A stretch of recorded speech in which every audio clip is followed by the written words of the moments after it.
मित्रों, आज हम केतु के राशि परिवर्तन का विभिन्न चंद्र राशि के जातकों पर क्या प्रभाव पड़ने वाला है, इस पर एस्ट्रोलेंस टीम की तरफ से आप तक अपनी बात पहुंचाना चाहते हैं। 18 मई से केतु और राहु का एक्सिस बदल रहा है। केतु कन्या राशि से हटकर वक्री गति से सिंह राशि में प्रवेश करने जा रहा है। तो आप अपनी राशि के अनुसार केतु के फलित को जान सकते हैं। चलिए शुरू करते हैं। मेष राशि।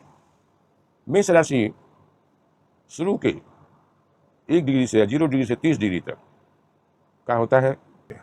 मेष राशि चंद्र राशि से पंचम भाव में गोचर करने जा रहा है। पंचम भाव मंत्र, दीक्षा, इसका भी संकेतक है। तो जो लोग स्पिरिचुअलिटी में, धर्म की तरफ, जो धार्मिक कार्यों में हैं, उन लोगों के लिए तो अच्छा है, लेकिन सामान्य व्यक्ति के लिए केतु का पंचम भाव का गोचर परिणाम अधिकतर प्रतिकूल ही है। इसमें महत्वपूर्ण बात यह है कि यदि जातक पुरुष है तो उसकी पत्नी की गर्भाशय संबंधी रोग की आशंका है। यदि जातक महिला है तो उसके पति के गुप्तांगों में रोग होने की आशंका है, संभावना है। सभी जातकों के लिए मेष राशि की पेट में अल्सर हो सकता है, त्वचा रोग हो सकता है। जो वयस्क हैं, माता पिता हैं, उनको बच्चों को लेकर चिंता, दुख होगा। अधिकतम में ऐसा भी हो सकता है कि किसी बच्चे को लेकर आपको सदमा पहुंचे। केतु ज्ञान का कारक है, इसलिए मेष की राशि के जातकों की बुद्धिमत्ता बढ़ेगी, विवेक शक्ति बढ़ेगी और दोनों के समन्वय से जीवन की सही राह चुनने में उन्हें आसानी होगी। राहु की तुलना में केतु का प्रभाव कम मैलेफिक होता है। राहु का परिणाम ज़्यादा दुखदायी होता है, केतु का परिणाम कम दुखदायी होता है। पौराणिक कथानकों को देखें तो राहु जो है वो सिर भाग है, केतु उसका निचला भाग है। तो दोनों मिलने का प्रयास करते हैं, क्योंकि भगवान विष्णु ने उनका सिर और धड़ अलग कर दिया था।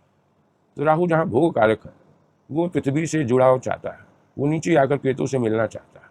वहीं केतु ऊपर की तरफ जाकर के राहु की गर्दन से मिलना चाहता है। ये एक कहिए कि संकेत है, सांकेतिक है कि केतु जो है वो प्रज्ञा का, रिलीजियसिटी का, स्पिरिचुअलिटी का द्योतक है।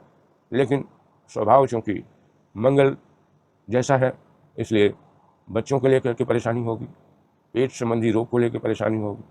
और जैसा मैंने कहा कि पति है तो पत्नी के गर्भाशय संबंधी रोग की संभावना होगी, पत्नी है तो पति को गुप्तांगों की परेशानी होगी। इसे सचेत रहें, ऐसा कोई सिम्टम देखें तो उनको अनदेखा न करें। अब हम चलते हैं दूसरी राशि, वृष। तो वृष राशि से केतु चतुर्थ भाव में जाएगा। चतुर्थ भाव क्या है? हृदय है, मन है। तो वृष राशि के जातकों को अकारण मन भयाक्रांत रहेगा। वो फियर कॉम्प्लेक्स से ग्रसित रह सकते हैं। जुआ, सट्टेबाजी से नुकसान हो सकता है। यहाँ तक कि जमीन जायदाद भी, उसमें भी नुकसान हो सकता है। कुछ लोगों को उसे बेचने की नौबत आ सकती है।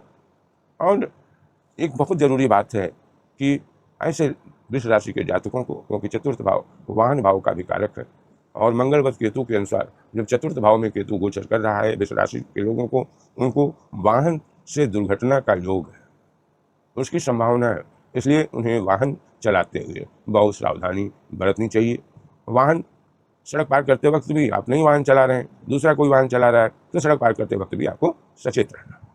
अगली बात यह है कि पेट और दिल की बीमारियों की आशंका है। यदि लग्न से छठे भाव, जो कि रोग कारक होता है, उसमें किसी रोग को दर्शाता है, तो काल पुरुष के उस अंग से संबंधित रोग होने का डर है। आप पूछेंगे काल पुरुष क्या होता है? तो काल पुरुष में मेष राशि से शुरुआत होती है और मीन राशि से अंत होता है। जैसे यदि किसी का, जैसे वृष राशि है और काल पुरुष में छठा भाव जो कि कन्या राशि है, तो कन्या राशि जिस अंग को प्रदर्शित करती है, द्योतित करती है, उससे संबंधित रोग हो सकता है। तो इसे हल्के में न लें। चतुर्थ भाव दिल का भी भाव होता है, इसलिए जिन लोगों को दिल की बीमारी है या जिन लोगों को पेट संबंधी परेशानी है, वो पहले से ही सचेत हो जाएं, उनको इसमें वृद्धि हो सकती है। इसलिए समय से सही वैद्य, डॉक्टर जो भी इलाज करने वाले हैं उनसे संपर्क में रहें और अपने स्वास्थ्य का ध्यान रखें। अगली राशि है मिथुन। मिथुन 60 डिग्री से 90 डिग्री। मिथुन राशि के जातकों की जिनकी राशि यानी चंद्रमा जिनकी मिथुन राशि जेमिनाई, उससे पहले हमने टारस का जिक्र किया, अब हम मिथुन यानी जेमिनाई पर चर्चा करते हैं। जेमिनाई मिथुन राशि से केतु का गोचर तीसरे भाव में है, उनके लिए बहुत खुशखबरी है। अच्छा परिणाम हर क्षेत्र में मिलेगा, शत्रुओं पर विजय होगी, अनेक स्रोतों से आय होगी। लेकिन एक नकारात्मक बिंदु भी है कि इनको यौन संबंधी रोग या त्वचा संबंधी रोग भी हो सकता है, इससे सावधान रहें। आपके पुरुषार्थ में वृद्धि होगी, राशि ठाट बाट का जीवन होगा, जिसका समाज में जैसा स्टेटस है।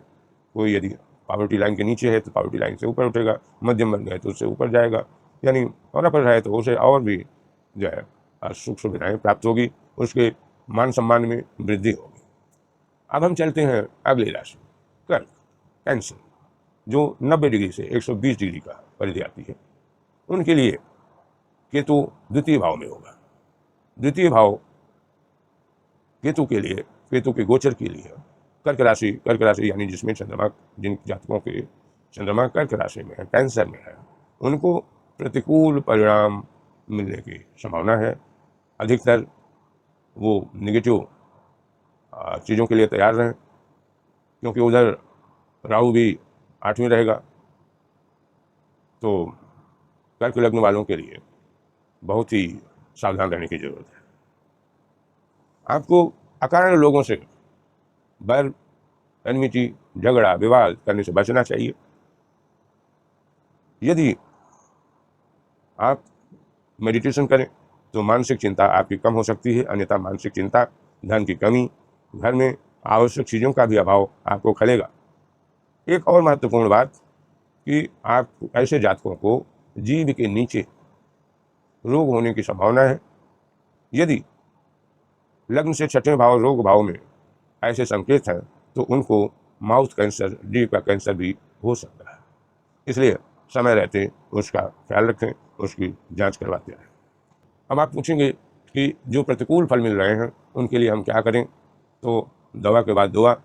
उसमें जो केतु का ग्रह का स्वामी है भगवान गणेश हैं, गणेश की पूजा, भगवान श्री गणेश की पूजा करें।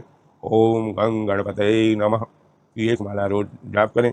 जो भयानक त्रासदी से गुजर रहे हैं उनको प्रतिदिन वो गणेश अथर्वशीर्ष का पाठ करना चाहिए। जो पाठ नहीं कर सकते उन्हें YouTube के माध्यम से गणेश अथर्वशीर्ष को डाउनलोड कर उसका श्रवण करना चाहिए। इस वीडियो में यहीं तक, अगले वीडियो में हम आगे की राशियों पर चर्चा करेंगे। धन्यवाद।